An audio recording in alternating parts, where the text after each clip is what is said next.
Welcome to Beyond Rockets. Hope you're having a great day. My name is Clark Dunn and I'm your host. Get ready to enjoy some awesome conversations from Huntsville locals about cool work they are doing right here in the Rocket City.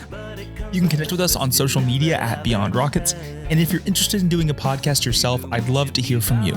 You can visit my website, beyondrockets.com today, or connect with me on LinkedIn at Clark Dunn.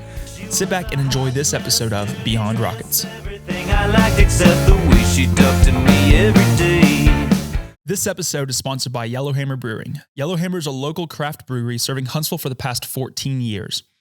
They are known for their premium craft beers like their T-Minus and Rebellion, but what you might not know is they also offer spirits, wine, seltzers, and non-alcoholic drinks.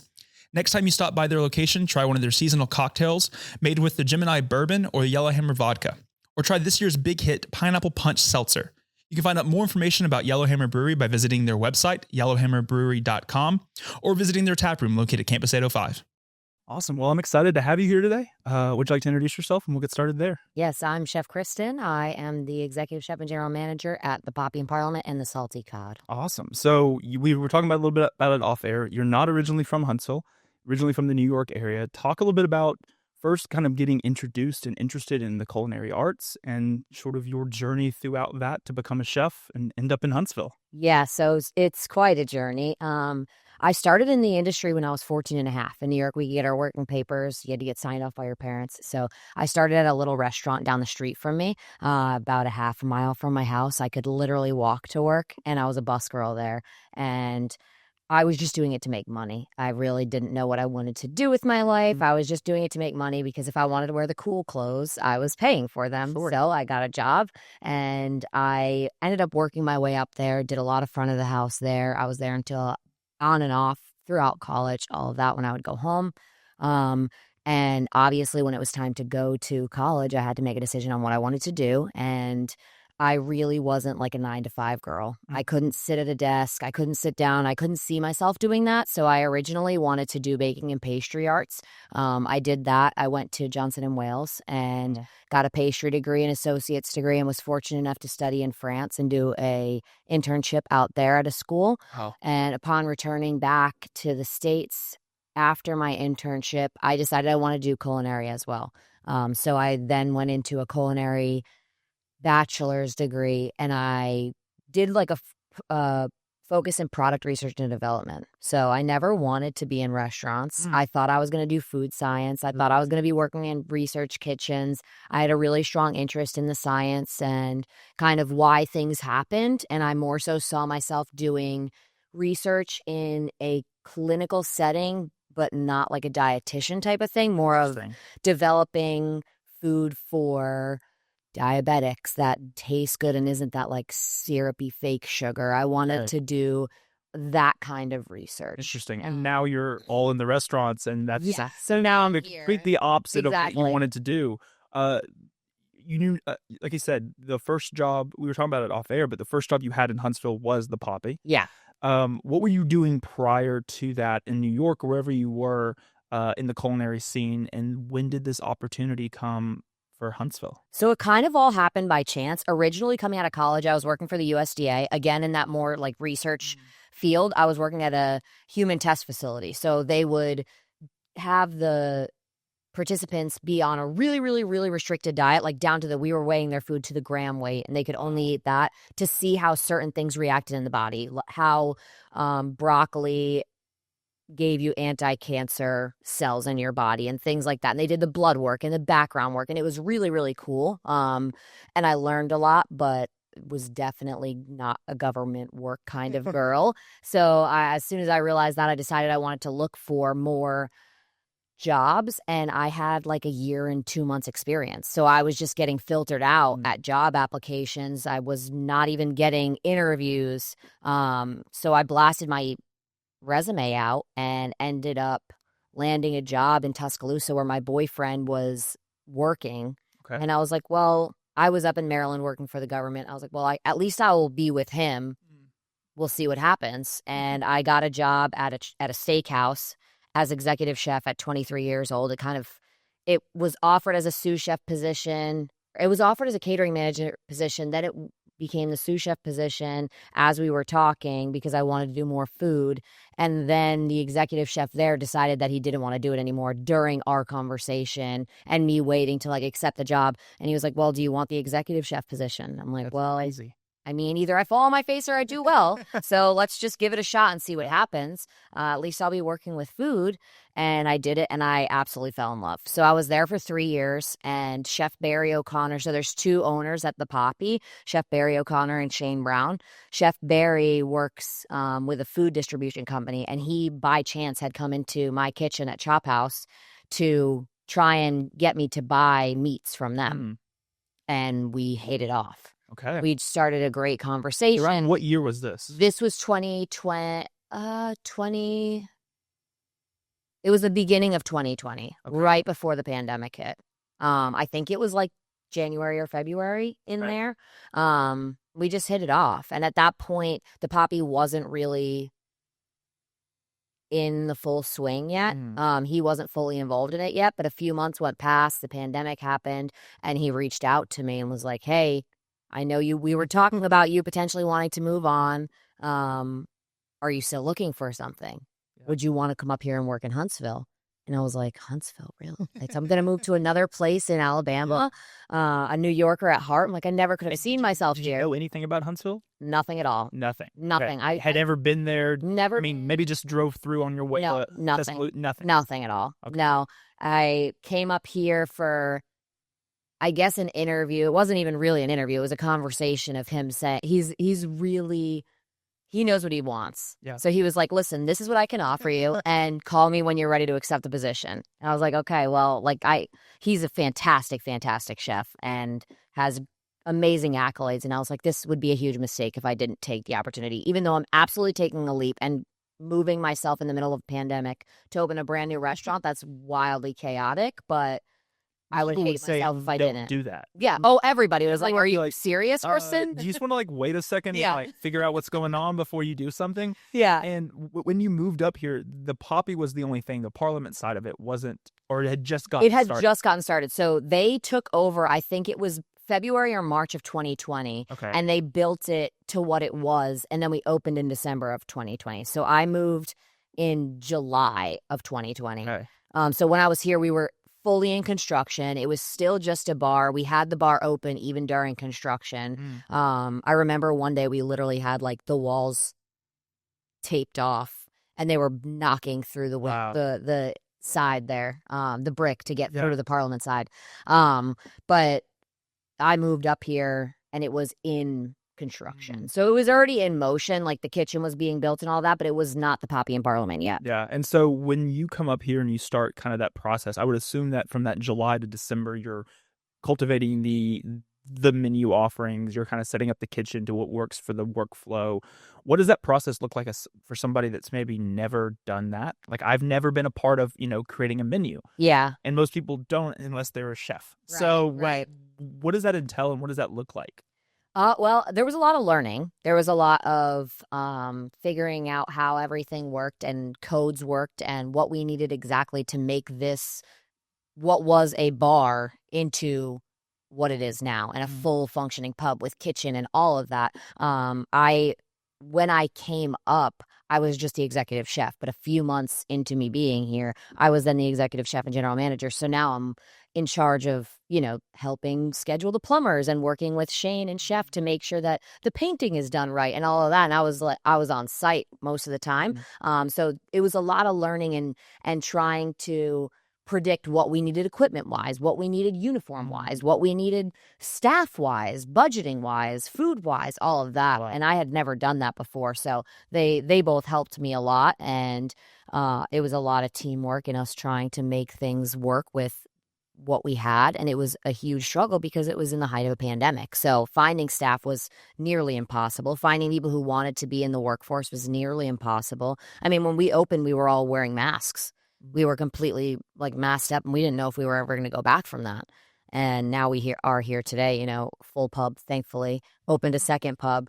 We're through all of that. Everyone feels safe to be around each other again, and we're very fortunate to have made it here. Yeah, and so December 2020 was the opening of the Parliament side. Yes. What was that initial opening like? Like, take us back to that. Like, okay, everything, the construction's happened. You've seen this get built out. You figured out some of the logistics with the menu and the staff and the process in which the Poppy in Parliament was going to operate in. You open the doors to the public. What is that like? Euphoric, really. It was the most exciting day ever. Myself, Shane, chef, and our crew were over the moon. I have a picture of Shane eating his first fish and chips at the bar, and it was like the best because he's from England. Chef Barry's from Ireland. So that was really cool to be a part of. But I had developed relationships with people through the 6 months or however long it was of construction. So all these people who watched us go from just the Poppy to the Poppy in Parliament were all there supporting us. And that was really cool to be able to interact with them and allow them to see what we've put together. Because they kind of all had trust in us and had never eaten anything that we would ever make, you know? I mean, at the time, the Poppy was just a bar. Right, yeah. There was no food served. There was even no kitchen. None, until December, really. Yeah. Wow. Okay. And so, I mean, I think building that rapport amongst the locals in Huntsville, even just probably during the pandemic, you had a lot of people that lived downtown. Yeah. That when y'all were able to open and kind of be at lower capacity, would just walk there. And so like you're meeting a lot of just the neighborhood. And then the Parliament side opens. It's this new restaurant on the square, adding a whole different experience to the square, really. And at the time, it was just y'all was Jack Brown's was. They opened after y'all. Beezer was like I want to say a few weeks difference. Okay. I think. And then Domain South was still there. Yes. The small one. The small one. Yeah. Okay. And so it was just the 3 restaurants now. And then now it's transformed Northside Square. Oh, yeah. To Domains no longer has a spot there, but y'all are there. Jack Brown's, Beezer's, you have Jimmy John's on the corner. So like you have this, and like the amount of events that y'all do Northside Square wise. I mean, I think as we're recording this weekend is the Final Four. Yeah. And they're like blocking off the entire side of Northside Square to watch the games. Yeah. From like 3 to 10. Yeah. And so like those kind of events, I mean, it's probably hard for you to imagine in 2020 when you open that you'd be able to do something like this because you were just trying to get this restaurant open and kind of figuring out all this stuff. Talk a little bit about that first full year of being open, kind of getting your footing, and then I guess the next thing to open was the gourmet shop. Talk a little bit about kind of the need and the desire to do that. So the first year was probably one of the hardest years I've ever seen in this industry because so many people got out of it. So many people realized that, okay, I can either work myself to death and do 95 hours and not see my family, or I can work from home remotely when this whole pandemic was going on, and I can make more money for less time, and I can have a work-life balance. And a lot of people got out of the industry, and it took a few years for the people with that passion to kind of crawl back out of it and say, you know what, yeah, I could do all of that, but my cup isn't filled. Yeah. You know, I don't feel like I'm doing what I need to do anymore. So we were kind of clawing to get people that were good workers. And thank God for these 2 people that I brought up from Tuscaloosa with me, Gabriella and Steven. They helped us get through that hump of opening. Gabriella moved up to my sous chef, and I wish I still had her here. She's got a beautiful baby down in Florida, and I miss her greatly, but thankfully she was here with us, and we fought hard to get through that. It was very challenging. It was really difficult to get staff that wanted to stay, and even just people were scared to come out. So it was really challenging. But slowly but surely we broke through that, and we started to get a name for ourselves, and we started to get a reputation to where people felt comfortable coming. They felt like they were safe there. They felt like they could enjoy themselves and go out of the house safely. And then the walls started to come down with the pandemic and COVID and all that, and people started to get more comfortable. So we're about a year in was when we started to get really comfortable. And the first opening weekend, of course, we filled the place up and it was awesome. And then we kind of lulled, and then we're back to that now where, like you said before, it's packed. Yeah. And we're so fortunate, really. It is such it's an experience. We were talking about it off air before we got started. Just, you know, the experience of having the food at the Poppy and having, you know, these butcher blocks come out, and you have a table of 6 or 8 people all with butcher blocks, where it's just like one big conveyor belt of Yeah. steak. Yeah. It's there's no empty space between butcher blocks. No, It's just you're one just big. packing 'em in And there. so it's just like I feel like when I'm at a dinner like that, I feel like I could eat everybody's food a little bit. Yeah. Because it's all within reach. Uh-huh. And then you have the appetizers in the middle. You have the octopus. You have the escargot. You have whatever it is that is in the middle. So and then you have drinks, and you have like it is such an experience. And it's one of those places too that it's one of our favorites to take people to, especially people that are out of town. It's like, oh, I want to go downtown to eat. Okay, let's go to the Poppy. We'll start there the night, and then we'll bounce around to this place or this place or this place. That the space that is the gourmet shop. What was up there prior to opening the shop, and what was the desire to make that a part of the business? It was just storage, just dry storage. Chef Barry came up with the idea to make it into the shop. We genuinely want the experience at the Poppy and the Salty Cod to be like you're stepping out of Huntsville.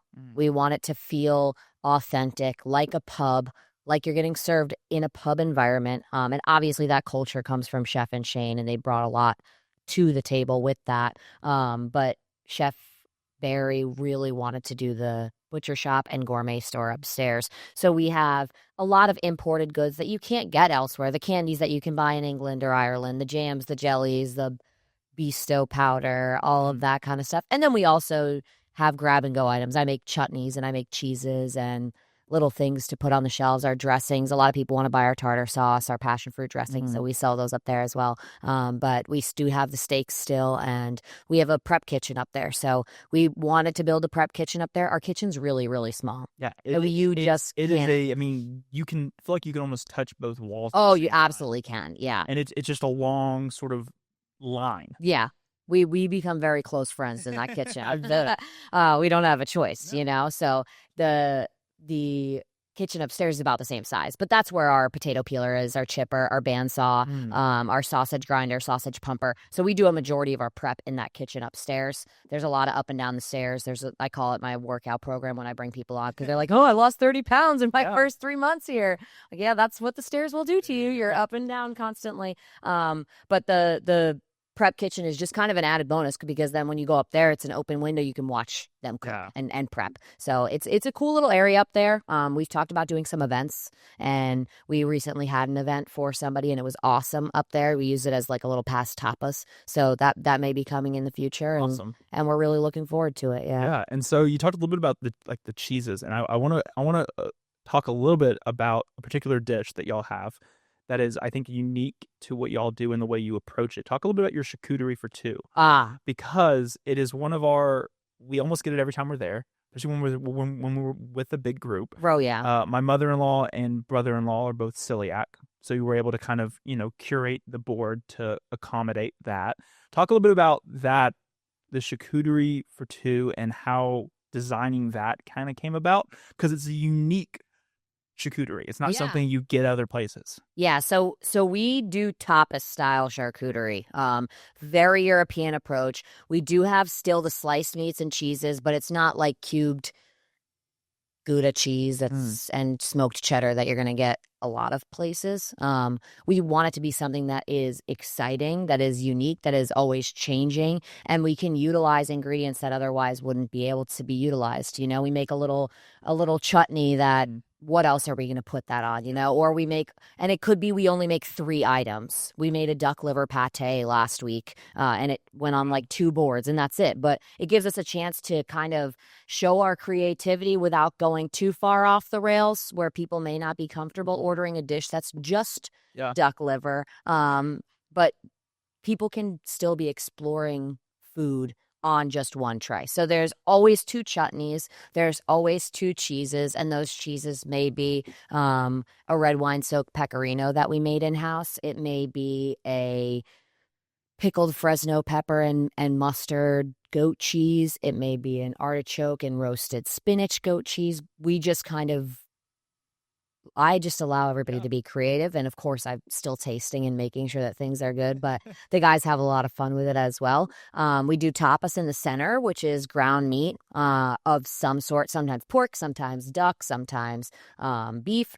and vegetables, and we make what's called a cocotte. So you take a egg and you poach it in the middle with cheese on top, and we bake it in the oven. So you can kind of dunk your crostinis in I there. feel like I should be eating the lump steak now because it is just so good, and it's incredible too because it is a meal for two if you want it to be. Oh yeah, Like, absolutely. we'll get it a lot for a big party just because there's a lot of people that are kind of eating off of it. But then there's like my mother-in-law's gone and just gotten it to share. Yeah. For a meal and like had like an appetizer before. Right. Like that is their meal. It's like we'll have it with all the other entrees. Don't worry about it, kind of thing. No need to bring it earlier. And I think it is such a cool thing. And you alluded to it a second ago, just talking about the amount of product and amount of food that is made in house from scratch.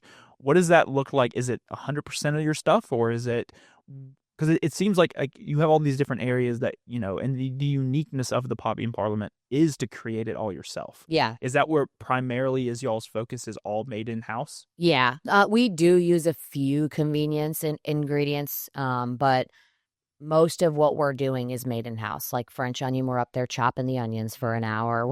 We're grinding our own sausage. We're stuffing our own sausages. If you see a sausage special on the menu, we're featuring a duck one right now, which when this airs, it won't be there anymore. But I sat there and deboned all the duck legs because we break ducks down from full.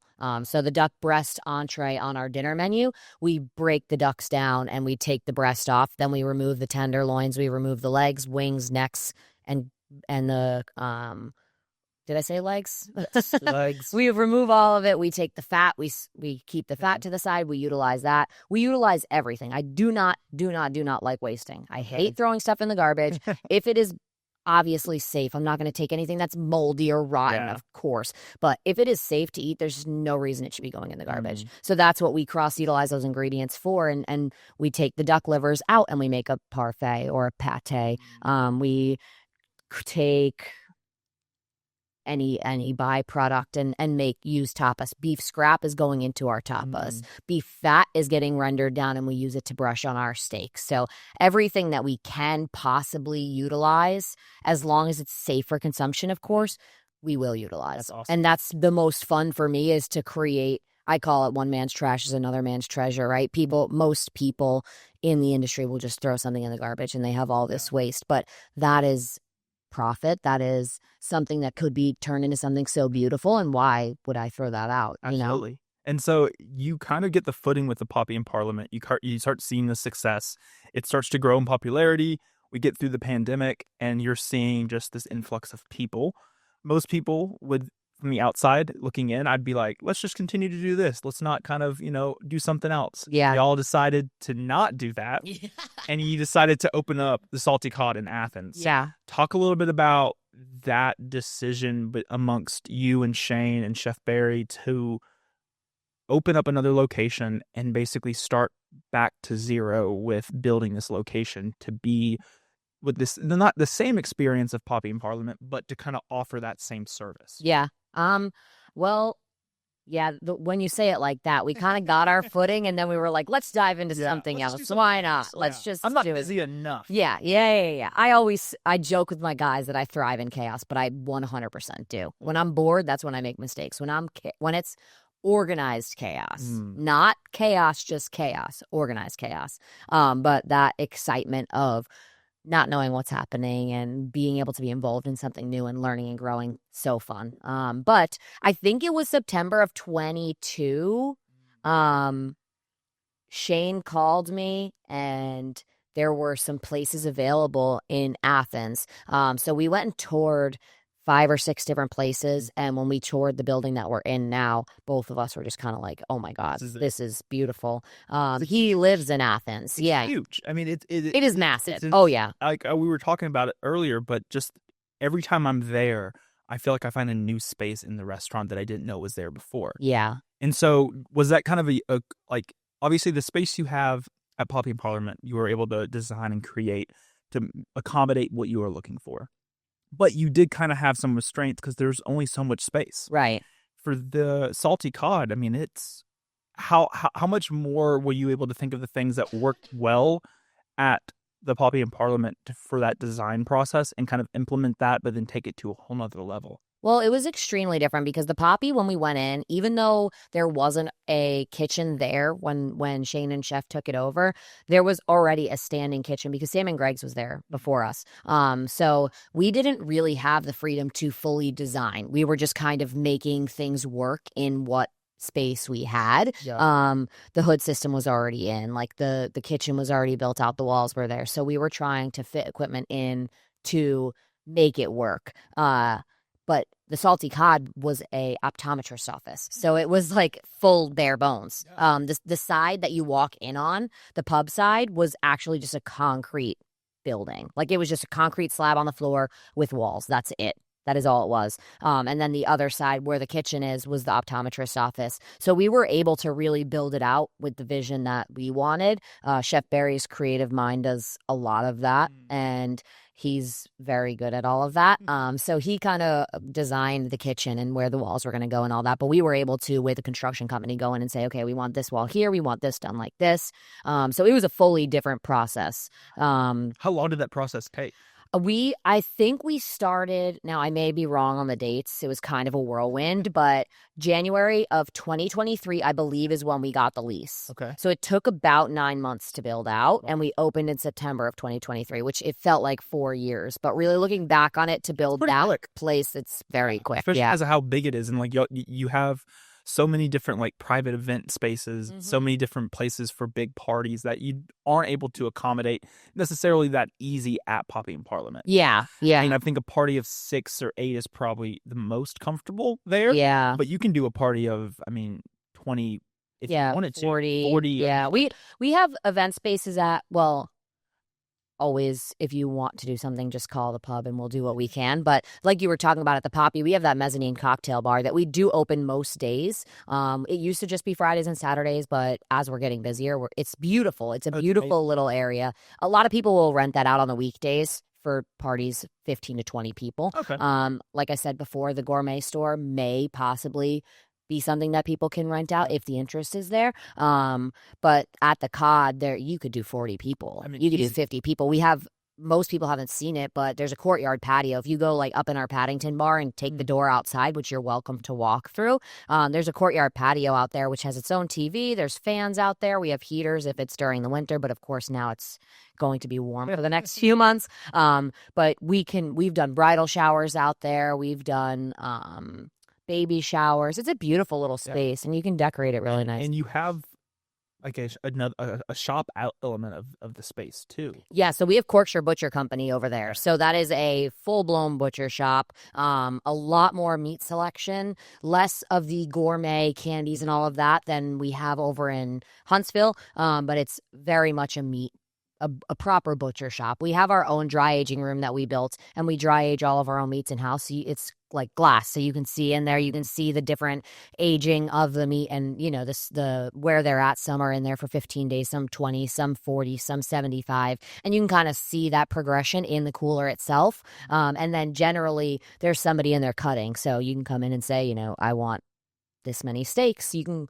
Generally, we say you should call ahead if it's going to be a bulk order, but if you're looking to do a party, we can accommodate all of that. We can cut you 20 steaks of a certain size if that's what you're looking for, or you can just come in and grab whatever you want for dinner. Yeah, and so when the September of 23, when you were able to open up the space, what was that opening, and how did it maybe differ from Poppy and Parliament? Was it a quicker sort of ramp up because it was out, or did it still take a little bit of time to kind of get you accustomed to the Athens market? No, it was a quick ramp up.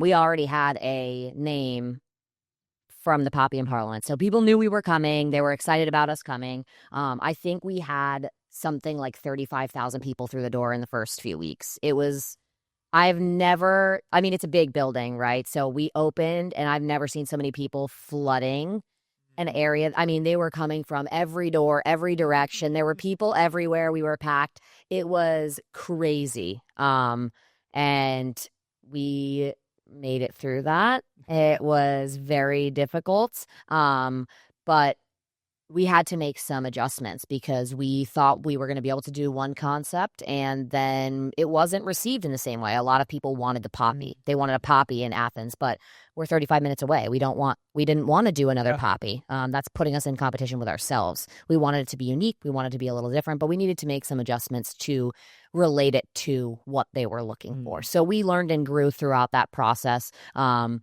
But it was crazy. It was crazy. There was a lot of people there. Yeah. And so being the chef at both, being the general manager at both, what does a day in life look like for that? Because today's an off day. We were able to do the podcast on maybe an off day. Maybe you're still going to be going in. Yeah, I'm going in tonight. Yeah. So you're still working tonight, but what does that typically look like? And how do you balance the two?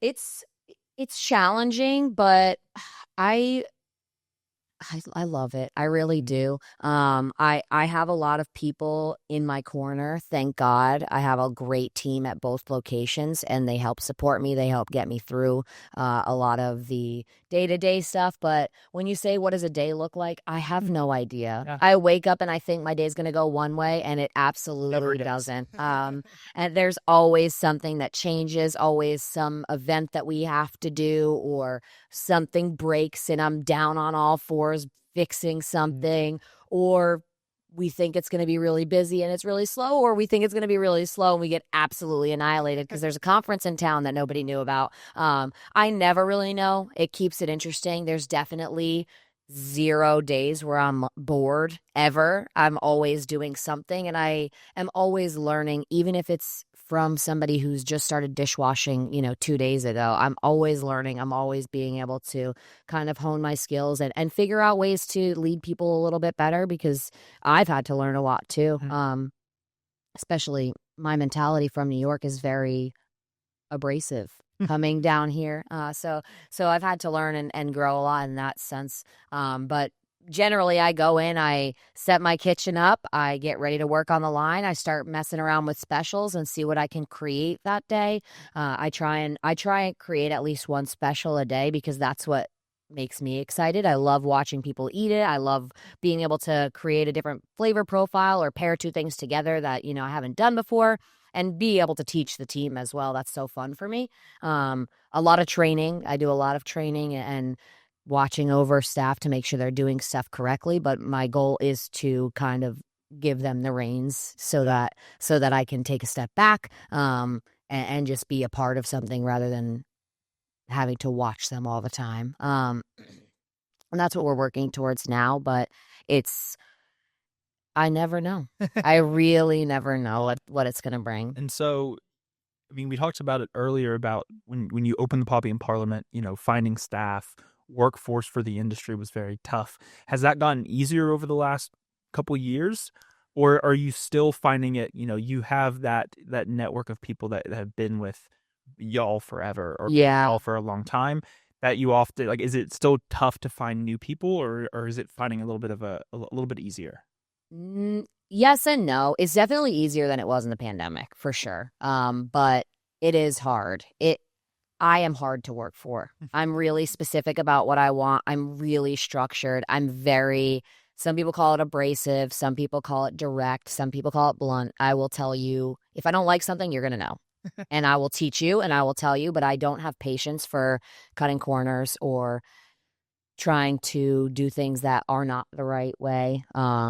And that's the people that don't like me very much. But I do find it difficult to find staff that are on board with that, because that old school mentality of being in the kitchen and just really pushing through some crazy stuff, and it's not as prominent as it used to be. And we're not in an area of the world that people flock for the culinary scene at this point. I think we're growing towards that. But we're not in Chicago or New York or LA where people are moving there to become a great chef. So I'm trying to find those people who have that passion, and I generally find that I have a higher success rate bringing in people who don't have any experience and are just so excited about what they're doing. They're just a sponge and want to learn. And those are the people that have been super successful. My head chef right now at the Poppy is somebody who I brought in as a dishwasher. And I'm so proud of him. I'm so proud of the team that we've put together. I honestly can say I am at a point with both kitchens that I'm very proud of everybody that's involved. And it's taken us a little while to get there. I've had to go through some pretty rough stages and learned from all of it, of course. But it has been very difficult. It's like a diamond in the rough kind of situation for me. You know, for every 100 interviews I do, maybe I find one person who really is going to come in and stick it out. Yeah. And do what we want to do. I mean, I think in the last year or two, the popularity of a show called The Bear Yeah. has come out. I've worked in the restaurant in college. I was an expo at a country club here in town.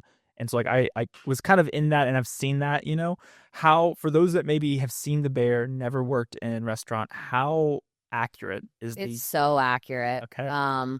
It's so accurate. Really. It's the funny thing is, so when the last season, the third season came out, have you seen it? Yeah, so good. As Carmi's going through and opening the restaurant and they're doing the balloon test and they have this electrician or whatever coming in, was the same timeline that we were on for the Salty Cod. Wow. So we did a watch party at the Poppy. So me and my staff, we would make dinner, nachos or pizza or something simple after. We'd close the kitchen down.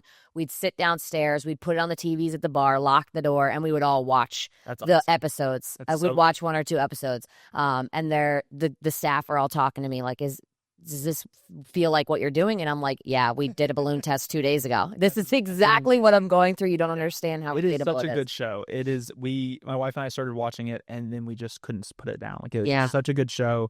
It was my wife was like, I don't think I could work in the restaurant, and I'm like, as I was watching it, I was like, man, I could go back right. Yeah. It is such a cool experience, and I think it's something that more people should do and like kind of get into that, because it is such a, you can't do anything. There's nothing that compares to it. No. It is its own unique thing, but it is such a cool experience to kind of see that unfold. And I mean, it's I think my favorite episode in all of television is the 7 Fishes. Oh my God. Or episode on. I mean, it's incredible. There are so many amazing actors in it and actresses, and there's just so much chaos. And Oh my God. it is just like, it is like, I'm sweating watching it because I feel like I'm part of it, even though I'm just not. And it's just like, it is incredible. One of my favorite.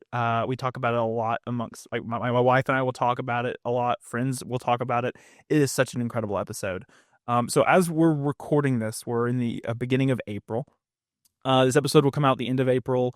What can people expect maybe this summer from both the Salty Cod and Poppy and Parliament? Is there things that y'all have going on that you want people to know about? As of right now, we don't have any events planned.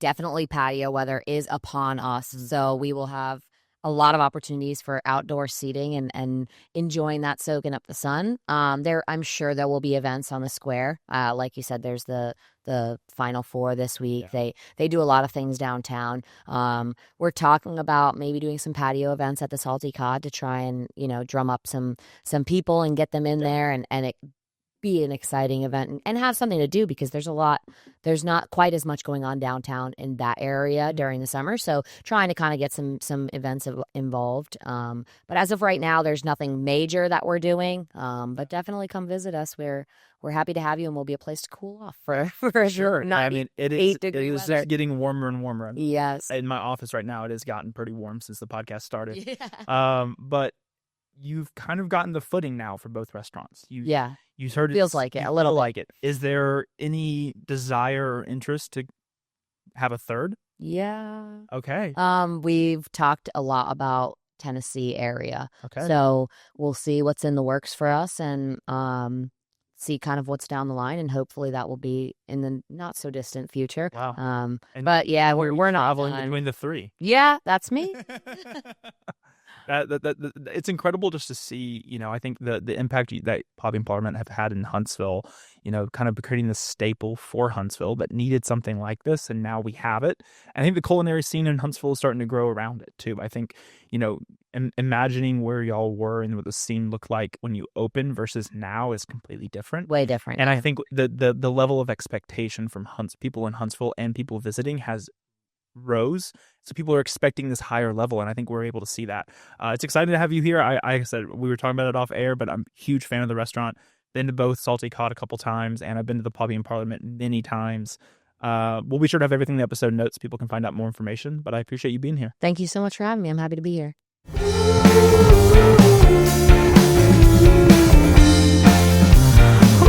Thank you so much for listening to this episode of Beyond Rockets. Don't forget you can subscribe to the podcast wherever you listen and on YouTube at Beyond Rockets. Be sure to follow me on Instagram at Beyond Rockets to stay up to date with new episodes as they are released. Thank you so much for listening, and I hope you enjoyed.